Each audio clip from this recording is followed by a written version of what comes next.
தினம் ஒரு தேவ அதிகாரம்.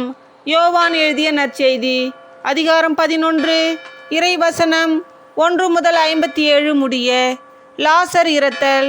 பெத்தேனியாவில் வாழ்ந்து வந்த லாசர் என்னும் ஒருவர் நோயுற்றிருந்தார். அவ்வூரில்தான் மரியாவும் அவருடைய சகோதரியான மார்த்தாவும் வாழ்ந்து வந்தனர். இந்த மரியாதான் ஆண்டவர் மேல் நறுமண தைலம் பூச தமது கூந்தலால் அவரின் காலடிகளை துடைத்தவர். நோயுற்றிருந்த லாசர் இவருடைய சகோதரர். லாசரின் சகோதரிகள் இயேசுவிடம் ஆள் அனுப்பி, ஆண்டவரே, உம் நண்பன் நோயுற்றிருக்கிறான் என்று தெரிவித்தார்கள்.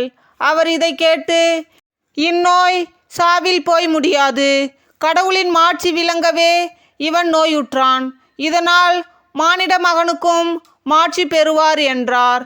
மார்த்தாவிடமும் அவருடைய சகோதரியான மரியாவிடமும் லாசரிடமும் இயேசு அன்பு கொண்டிருந்தார். லாசர் நோயுற்றிருந்ததை கேள்விப்பட்ட பிறகு தாம் இருந்த இடத்தில் இன்னும் 2 நாள் அவர் தங்கியிருந்தார். பின்னர் தம் சீடரிடம், மீண்டும் யூதாவுக்கு போவோம் வாருங்கள் என்று கூறினார். அவருடைய சீடர்கள் அவரிடம், ரபி, இப்போதுதானே யூதர்கள் உம்மேல் கல்லெறிய முயன்றார்கள், மீண்டும் அங்கு போகிறீரா என்று கேட்டார்கள். இயேசு மறுமொழியாக, பகலுக்கு 12 மணி நேரம் உண்டு அல்லவா? பகலில் நடப்பவர் இடறி விழுவதில்லை, ஏனெனில் பகல் ஒளியில் பார்க்க முடிகிறது.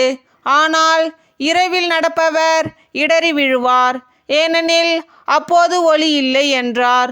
இவ்வாறு கூறிய பின், நம் நண்பன் லாசர் தூங்குகிறான், நான் அவனை எழுப்புவதற்காக போகிறேன் என்றார். அவருடைய சீடர் அவரிடம், ஆண்டவரே, அவர் தூங்கினால் நலமடைவார் என்றனர். இயேசு அவருடைய சாவை குறிப்பிட்டே இவ்வாறு சொன்னார். வெறும் தூக்கத்தையே அவர் குறிப்பிட்டதாக அவர்கள் நினைத்தார்கள். அப்போது இயேசு அவர்களிடம், லாசர் இறந்து விட்டான் என்று வெளிப்படையாக சொல்லிவிட்டு, நான் அங்கு இல்லாமல் போனது பற்றி உங்கள் பொருட்டு மகிழ்கிறேன், ஏனெனில் நீங்கள் என்னை நம்புவதற்கு இது ஒரு வாய்ப்பாகிறது. அவனிடம் போவோம் வாருங்கள் என்றார். தீதம் என்னும் தோமா தம் உடன் சீடரிடம், நாமும் செல்வோம், அவரோடு இறப்போம் என்றார். நம்புவோர் வாழ்வர். இயேசு அங்கு வந்தபோது லாசரை கல்லறையில் வைத்து ஏற்கனவே 4 நாள் ஆகியிருந்தது. பெத்தானியா எருசலேமுக்கு அருகில் ஏறக்குறைய 3 கிலோமீட்டர் தொலைவில் இருந்தது. சகோதரர் இறந்ததால் மார்த்தா, மரியா இவர்களுக்கு ஆறுதல் சொல்ல பலர் அங்கே வந்திருந்தனர். இயேசு வந்து கொண்டிருக்கிறார் என்று கேள்விப்பட்டதும் மார்த்தா அவரை எதிர்கொண்டு சென்றார். மரியா வீட்டில் இருந்து விட்டார்.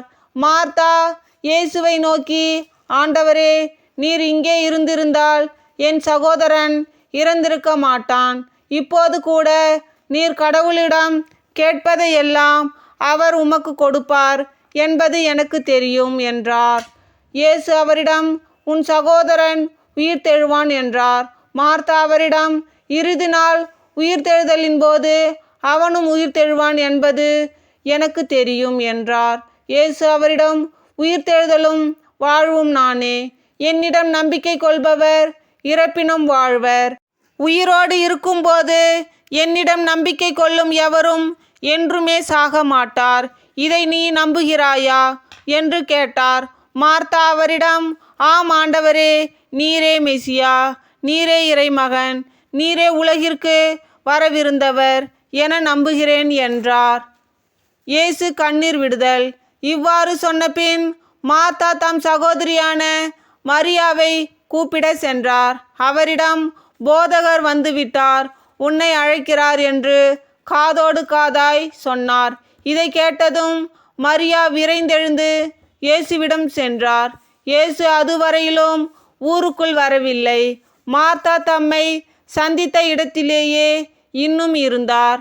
வீட்டில் மரியாவுக்கு ஆறுதல் சொல்லி கொண்டிருந்த யூதர்கள் அவர் விரைந்தெழுந்து வெளியே செல்வதைக் கண்டு அவர் அழுவதற்காக கல்லறைக்கு போகிறார் என்று எண்ணி அவர் பின்னே சென்றார்கள். இயேசு இருந்த இடத்திற்கு மரியா வந்து அவரை கண்டதும் அவர் காலில் விழுந்து, ஆண்டவரே, நீர் இங்கே இருந்திருந்தால் என் சகோதரன் இறந்திருக்க மாட்டான் என்றார். மரியா அழுவதை அவரோடு வந்த யூதர்கள் அழுவதையும் கண்டபோது இயேசு உள்ளம் குமுறி கலங்கி, அவனை எங்கே வைத்தீர்கள் என்று கேட்டார். அவர்கள் அவரிடம், ஆண்டவரே, வந்து பாரும் என்றார்கள். அப்போது இயேசு கண்ணீர் விட்டு அழுதார். அதை கண்ட யூதர்கள், பாருங்கள், லாசர் மேல் இவருக்கு எத்துணை அன்பு என்று பேசிக்கொண்டார்கள். ஆனால் அவர்களுள் சிலர், பார்வையற்றவர்களுக்கு பார்வையளித்த இவரை சாகாமல் இருக்க செய்ய இயலவில்லையா என்று கேட்டனர். லாசர் உயிர் பெறுதல். இயேசு மீண்டும் உள்ளம் குமுறியவராய் கல்லறைக்கு அருகில் சென்றார். அது ஒரு குகை. அதை ஒரு கல் மூடியிருந்தது. கல்லை அகற்றி விடுங்கள் என்றார். இயேசு இறந்து போனவரின் சகோதரியான மார்த்தா அவரிடம், ஆண்டவரே, 4 நாள் ஆயிற்று, நாற்றம் அடிக்குமே என்றார். இயேசு அவரிடம், நீ நம்பினால் கடவுளின் மாட்சியை காண்பாய் என நான் உன்னிடம் கூறவில்லையா என்று கேட்டார். அப்போது அவர்கள் கல்லை அகற்றினார்கள். இயேசு அண்ணாந்து பார்த்து, தந்தையே, நீர் என் வேண்டுதலுக்கு செவிசாய்த்ததற்காக உமக்கு நன்றி கூறுகிறேன். நீர் எப்போதும் என் வேண்டுதலுக்கு செவி சாய்க்கிறீர் என்பது எனக்கு தெரியும். எனினும் நீரே என்னை அனுப்பினீர் என்று சூழ்ந்து நிற்கும் இக்கூட்டம் நம்பும் பொருட்டே இப்படி சொன்னேன் என்று கூறினார். இவ்வாறு சொன்னபின் இயேசு உரத்த குரலில், லாசரே, வெளியே வா என்று கூப்பிட்டார். இறந்தவர் உயிரோடு வெளியே வந்தார். அவருடைய கால்களும் கைகளும் துணியால் சுற்றப்பட்டிருந்தன. முகத்தில் துணி சுற்றப்பட்டிருந்தது. கட்டுகளை அவிழ்த்து அவனை போக விடுங்கள் என்று இயேசு அவர்களிடம் கூறினார். இயேசுவை கொலை செய்ய திட்டம். மரியாவிடம் வந்திருந்த யூதர் பலர் இயேசு செய்ததை கண்டு அவரை நம்பினர். ஆனால் அவர்களுள் சிலர் பரிசேயரிடம் சென்று இயேசு செய்ததை தெரிவித்தனர். தலைமை குருக்களும் பரிசேயரும் தலைமை சங்கத்தை கூட்டி, இந்த ஆள் பல அரும் அடையாளங்களை செய்து கொண்டிருக்கிறானே, என்ன செய்யலாம்? இவனை இப்படியே விட்டுவிட்டால் அனைவரும் இவனிடம் நம்பிக்கை கொள்வர். அப்போது ரோமையர் வந்து நம் தூய இடத்தையும் நம் இனத்தையும் அழித்து விடுவார்களே என்று பேசிக்கொண்டனர். கயபா என்பவர் அவர்களுள் ஒருவர். அவர் அவ்வாண்டின் தலைமை குருவாய் இருந்தார். அவர் அவர்களிடம், உங்களுக்கு ஒன்றும் தெரியவில்லை. இனம் முழுவதும் அழிந்து போவதை விட ஒரு மனிதன் மட்டும் மக்களுக்காக இறப்பது நல்லது என்பதை நீங்கள் உணரவில்லை என்று சொன்னார். இதை அவர் தாமாக சொல்லவில்லை. அவர் அவ்வாண்டின் தலைமை குருவாய் இருந்ததால் இயேசு தம் இனத்திற்காகவும் தம் இனத்திற்காக மட்டுமின்றி சிதறி வாழ்ந்த கடவுளின் பிள்ளைகளை ஒன்றாய் சேர்க்கும் நோக்குடன் அவர்களுக்காகவும் இறக்கப் போகிறார் என்று இறைவாக்காக சொன்னார். ஆகவே அன்றிலிருந்தே அவர்கள் இயேசுவை கொன்றுவிட திட்டம் தீட்டினார்கள். அது முதல் இயேசு யூதரிடையே வெளிப்படையாக நடமாடவில்லை. அவர் அவ்விடத்தினின்று அகன்று பாலைநிலத்திற்கு அருகிலுள்ள பகுதிக்கு போனார். அங்கு எப்ராயிம் என்னும் ஊரில் தம் சீடருடன் தங்கியிருந்தார். இறுதி பாஸ்கா விழா.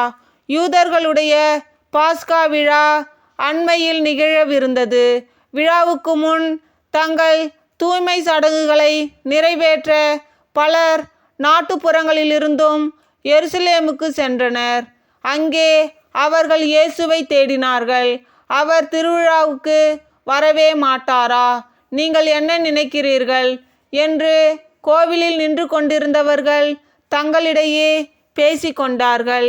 ஏனெனில் தலைமை குருக்களும் பரிசேயர்களும் இயேசுவை பிடிக்க எண்ணி அவர் இருக்கும் இடம் யாருக்காவது தெரிந்தால் தங்களிடம் வந்து அறிவிக்க வேண்டும் என்று கட்டளையிட்டு இருந்தார்கள்.